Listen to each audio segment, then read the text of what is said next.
I thought today would be great just as we start tomorrow to kind of have the quarterbacks available for you. So we'll have Kyle, Devin, and Tristan here. Lincoln, as a freshman, we'll let him take a pass on the first time around, but he's done a great job, just coming in and kind of getting thrown to the wolves a little bit this summer with Coach Mick in the weight room and trying to figure out how to take a snap just, with the guys out there when, they're out there working and throwing on their own. But he's doing a good job. But all three of these guys have done a great job this summer, and they're gonna battle it out. And it starts.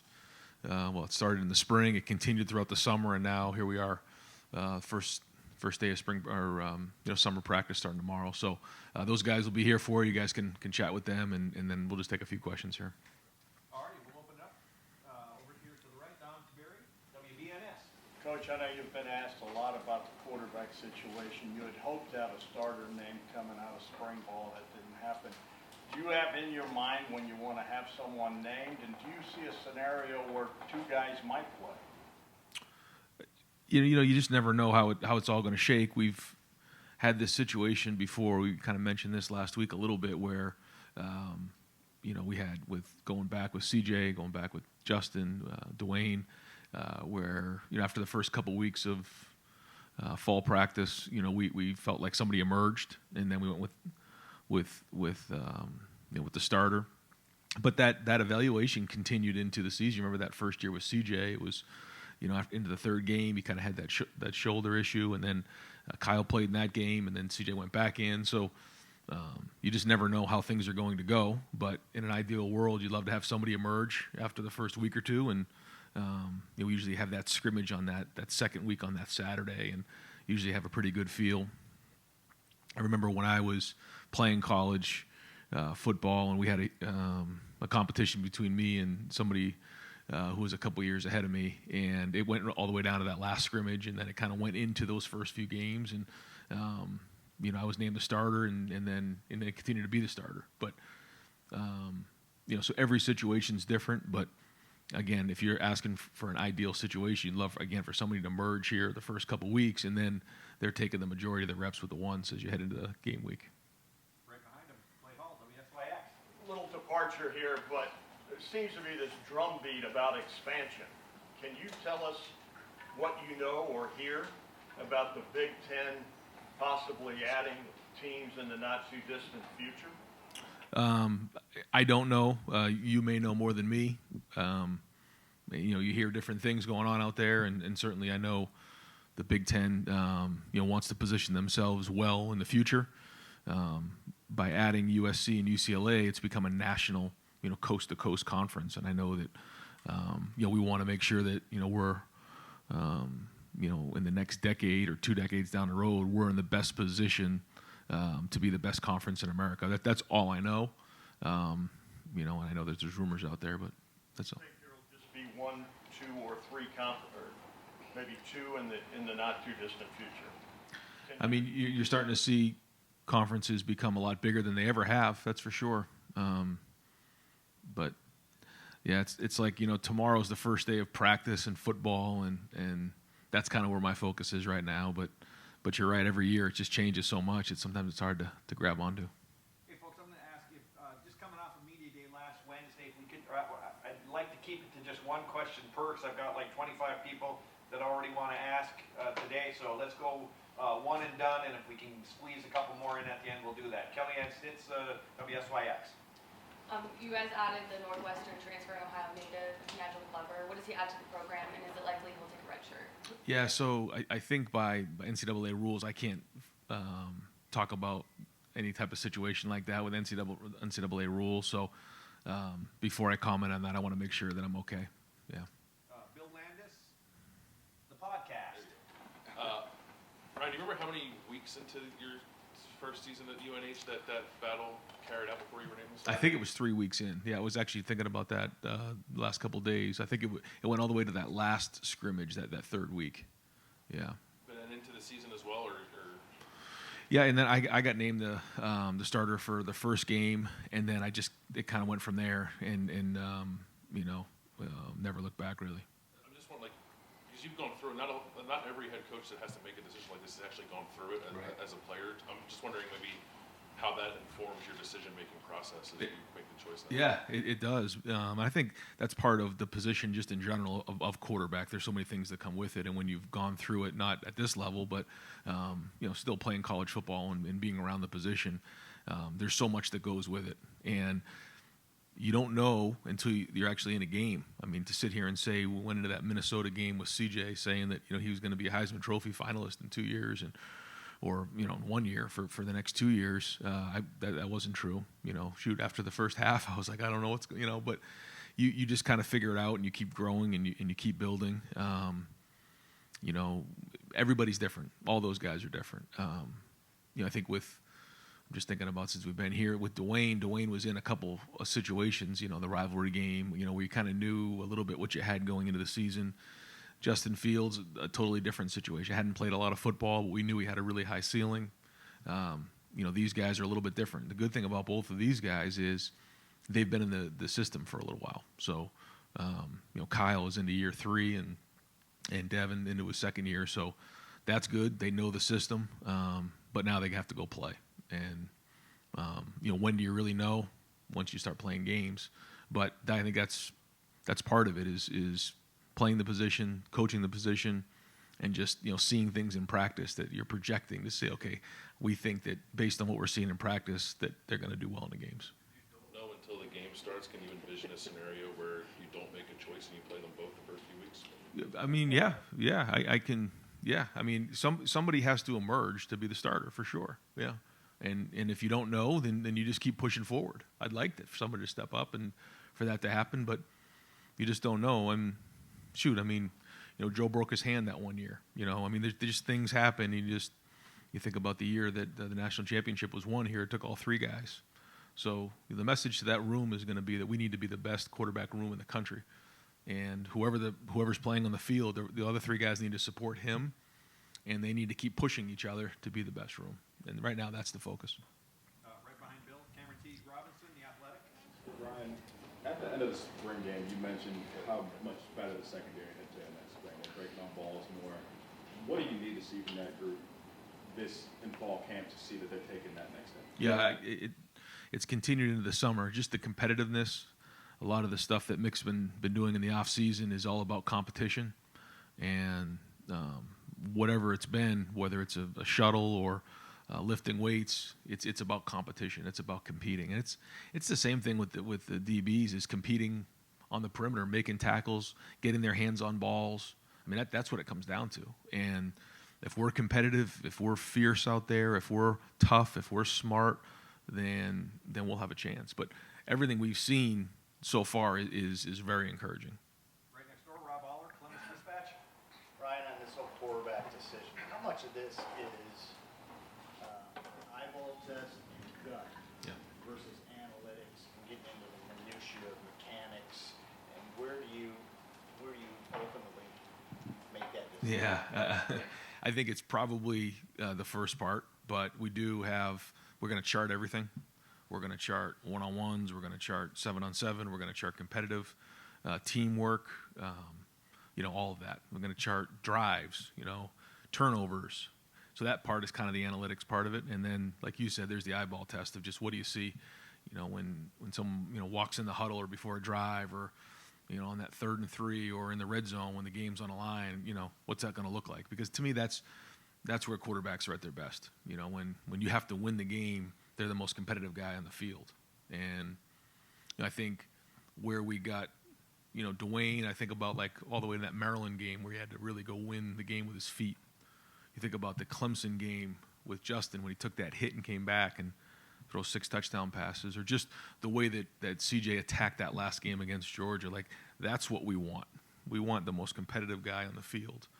And it doesn't happen overnight, but that's what we're working towards. And like you said, I can't sit here and tell you like there's a certain statistic or analytic that we can say, yes, this is going to be our guy.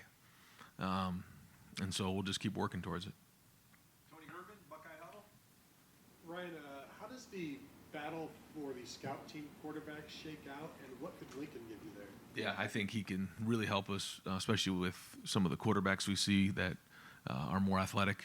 You know, it's one thing to go through, you know, a drill with a quarterback that maybe can't disconnect, but when you're reading a defensive end or you're scrambling or those type of things, to have somebody who really can mimic what the other quarterback's going to do, that's really good. It's different. You know, the guys in the back end have to cover a little longer. You know, the guys, you know, have to pursue a little bit more. You know, you got to cage the pocket a little bit. So all those things I think Lincoln can do. You know, who knows? I'm not going to put a limit on what was going to happen this year, but you know, if it plays out the way we think it might, Lincoln will have a great opportunity to go against our defense and grow and learn. But you know, I'll be surprised if he also doesn't have a chance to get in a game this year and get his feet wet. So we'll see. But yeah, to your point, I think that's going to be a weapon for us. Nathan Baird, Cleveland.com.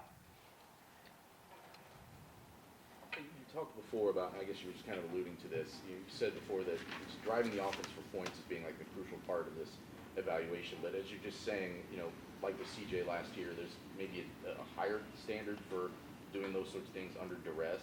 Is it just things on a football field that you've been evaluating for a couple of years to make that decision, or are there things you're learning about these guys as people that factors into that, and can you kind of explain like what that is? Yeah, no, a big part of it is who they are as people, what's going on off the field, what's going on in the locker room, because you know those guys have to believe in the quarterback, and that's a huge part of it. And it starts in the weight room. You guys have heard me talk about that before with Mick, and the guys see the work that's put in. They see the leadership, you know, the ability to stand up in front of a group of guys and project and talk to them and lead them, and those all matter. I mean, we put that in front of the group in competitive situations to see who's going to win, and the team has to believe in the quarterback. And like you said, it's not all on the field, but certainly ultimately that's what it's going to come down to. Front row, Joey Kaufman, Columbus Dispatch. Ryan, just on the other side of the ball, and we'll talk to Jim tomorrow about it too, but the jack position was something you guys shelved in the spring, and now with Mitchell Melton being back, and sort of a lot of guys being at full strength, where does that fit into the picture? You know, as camp goes on, we'll start to go back into that, you know, personnel grouping and see how it plays out. The number one thing is, you know, we've talked about this, is that you know you want to put your guys in the best position to be successful, and so if we think that the jack will give us something, we have like 3 or 4 guys that we think would be really good at the jack position. We'll do that, and so you know he'll kind of talk through that with the defensive staff, and as we get you know through the first week or two, then we'll start diving into that. But it's certainly a package that brings a lot of you know confusion to the defense, and it's a little bit different in terms of the fits. So it gives us something, but at the same time, we want to make sure it's the right mix. Austin Ward, Rivals, dotting the I's. Ryan, it seemed like most of the injuries and stuff that you were monitoring in spring were guys were going to be ready to go by training camp. Are there any that will limit, any that will carry over or limit some guys at all at the start of camp? And if not, how does that change competitions with having Evan back or Jacob James? Like, it's different than spring. Yeah. And how long could those last? We keep talking about the quarterback. Those Right. are battles too. Absolutely, yeah. We're at full strength, so you know it's a big part of the preseason is getting the work you need, getting guys ready, but keeping them healthy and getting ready for that first game. But guys have worked hard to rehab to get to where we are, so we feel good about that. Yeah, now we're at full strength. I mean, we're 4 deep now in a lot of areas, and so you know we'll be able to at times you know go 2 fields where we can get you know reps on one field, reps on another, instead of trying to get 4 groups in. That'll allow us to get you know double the amount of reps in less time. So yeah, there's a lot more guys, and that means a lot more competition.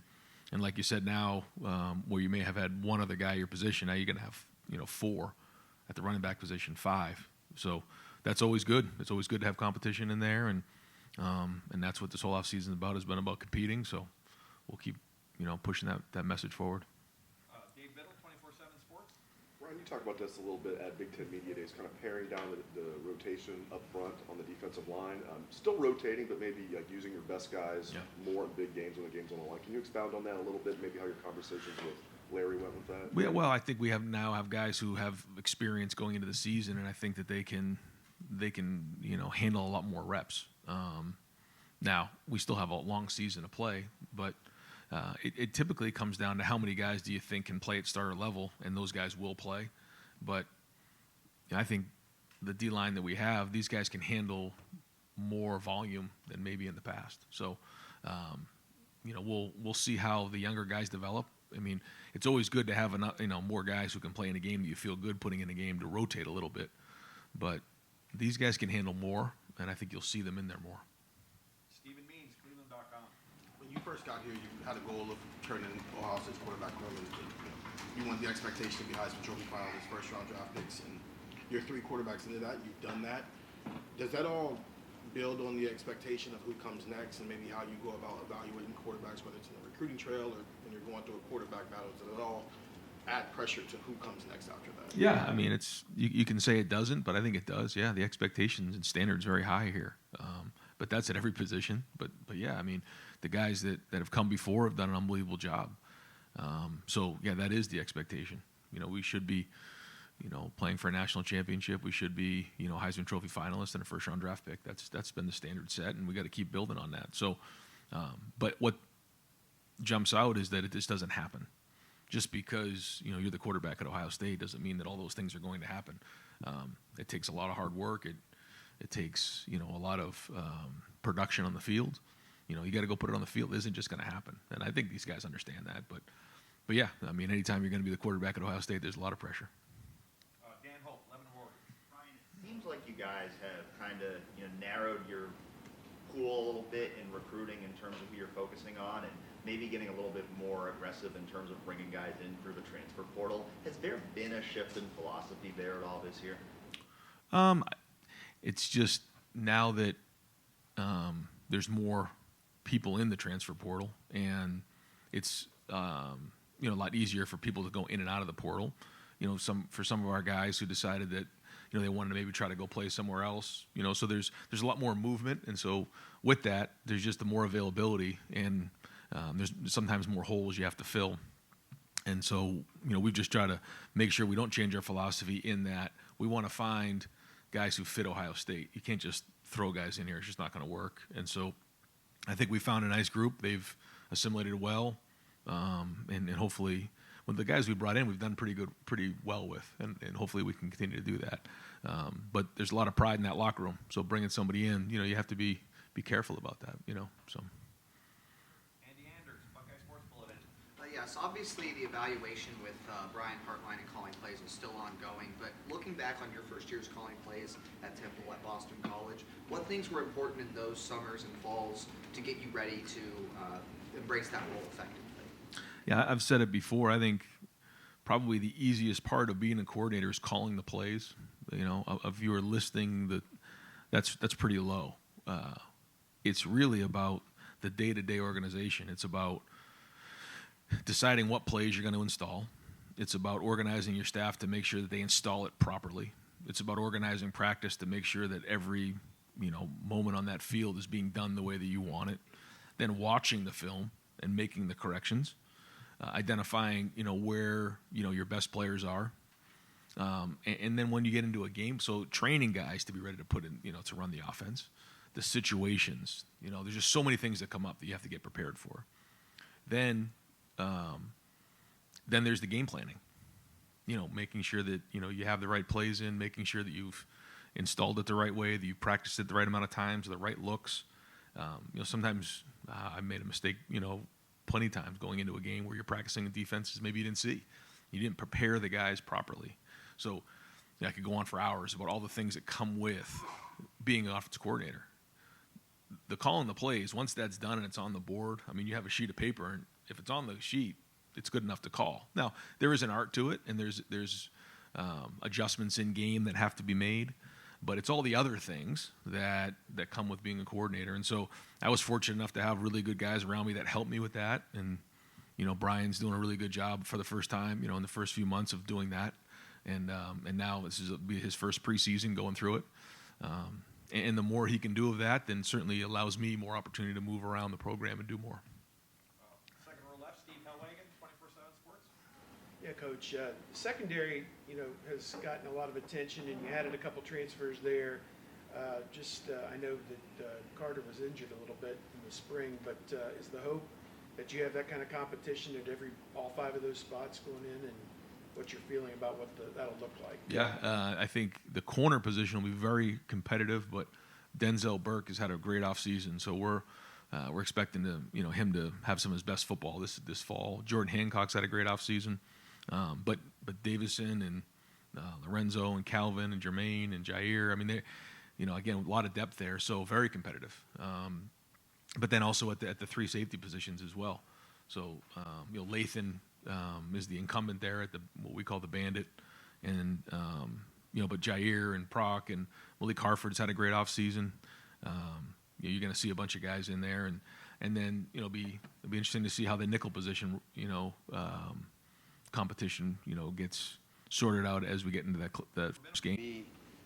To have either one of those guys be somebody that you're comfortable with. I mean, only one's going to start. Sure. But how important is it that both are ready? No, I think it's a great question because, I remember a couple of years back when we had a pretty loaded wide receiver or a quarterback room. I think we had Jack and we had CJ and I think we had Quinn and Devin came in. It was a busy room. And I remember someone said, "Boy, you got a really hard decision. It's gonna be really hard on you." And what's hard is when you don't have quarterbacks who can play. What's easy is when you have guys who can play. You just got to figure out who the best one is. And I kind of feel like that's the way it is right now. But to say that they're ready to play right now, I don't know. I mean, we got to jump into this practice and figure out where we are in the first couple weeks. But I have a feeling that both guys are going to be starter level right away. I don't know. Halfway through the season, I don't know. I don't know how the journey is going to go. But you're right. I mean, it's a good problem to have if you have a couple guys that you feel like you can put into a game and can go play. But we're not there right now, and you just don't know how it's going to shake.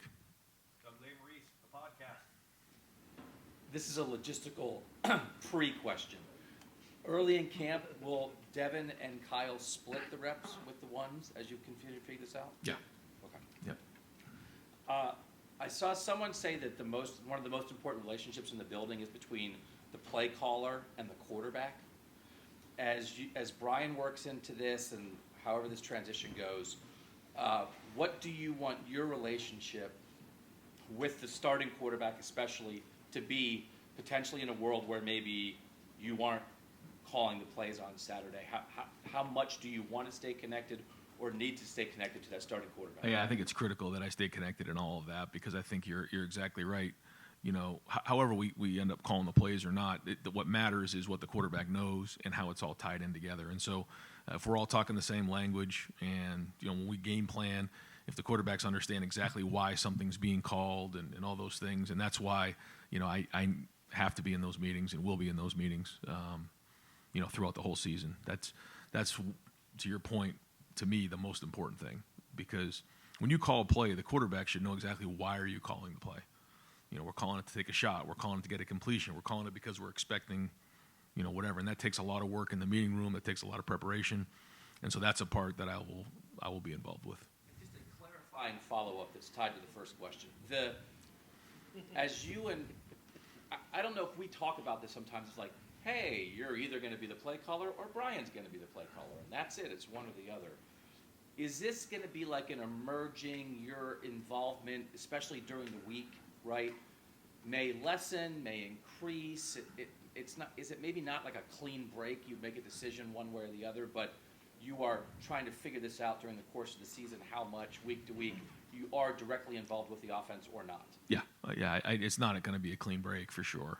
That's just not going to happen that way. But, as things go along and the more comfortable I think we all feel, then we go from there. But we did that a little bit with Kevin. My first couple years here, we kind of both were very much involved with it. So, as long as everyone's communicating, everybody's on the same page, because there's certain lessons you have to learn as you come up and do it. I went through it as a coordinator. I've done it as a head coach. And so you try to share your experiences. I'll try to share my experiences with Brian on a daily basis and Justin Fry. Both of those guys are very, very good. Joe Philbin has an unbelievable, background of calling plays and organizing offenses, so he really can help as well. And usually, you're just trying to give them, what you've learned, the scars that have come up over the years, and so over the season, it'll continue to evolve, and how much and how fast is still yet to be seen. be a compound question. You guys are beautiful. At the end of the last century, you were competing, like you said, for a starting job at New Hampshire. What were the thoughts that got you through that camp? And how many of those thoughts were also had butterflies in them?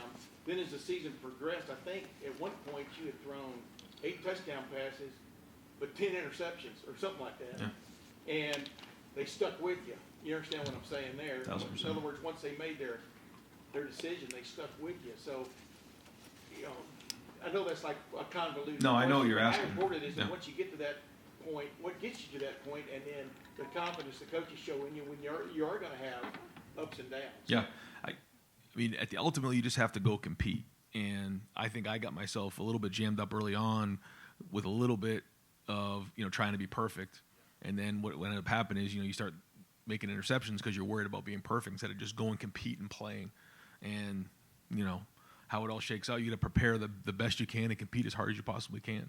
And then the more you play, the more confidence you get, And so, but that's part of coaching too, is the coaches bringing them along and building up their confidence that, hey man, you can do this, because there is self-doubt that comes in every now and again. You have to fight that. And there came that point. We saw it with Justin. We saw it with CJ. I watched the highlights of the 1999 New Hampshire team the other day. It got that way with you, where you all of a sudden you were out there balling, as the old saying goes, right? I mean, when did that kind of evolve, and how important is it to get this guy to that point? Yeah, well, once you have a couple games under your belt and you start to play and you start to believe in it, and especially when you can get the rhythm of the game. If you haven't played a lot, getting a couple completions early, like I remember that first game at Minnesota, the first call, we tried to get into, spent a lot of time on that first play for CJ. It was an unbalanced. We moved the guy over just to throw a hitch, and he completed it. Like, okay, we got that under his belt. Because, all the thoughts that go through your head as a quarterback, and then once you find the rhythm of the game, your instincts just take over when you can stop thinking about things. And I think that's where, the experienced quarterbacks, they know what to expect, and they just kind of find the rhythm of the game and they throw and catch. Early on, you can kind of talk to yourself a little bit and spin yourself into a tizzy. And so but that's part of the coaching. That's part of bringing along a young quarterback, which, I think there's an art to it. I think there's a part of that you have to really consider when you're bringing somebody along. How are you doing that? You can't just throw them out there and expect them to, that's why I felt, I think I've said this before, coming out of the Oregon game, we put too much on CJ. That was too much for him. We should have played better defense and run the ball. We didn't. He threw for over 400 yards. That wasn't CJ's fault. But he's getting a hard time, after the game on social media and everything. That was not CJ's fault. That was our fault. And that was a mistake, and you learn from those type of things. But I think that's all part of bringing along a young quarterback. Coach, thank you very much. Yeah, you got it, guys. Thanks.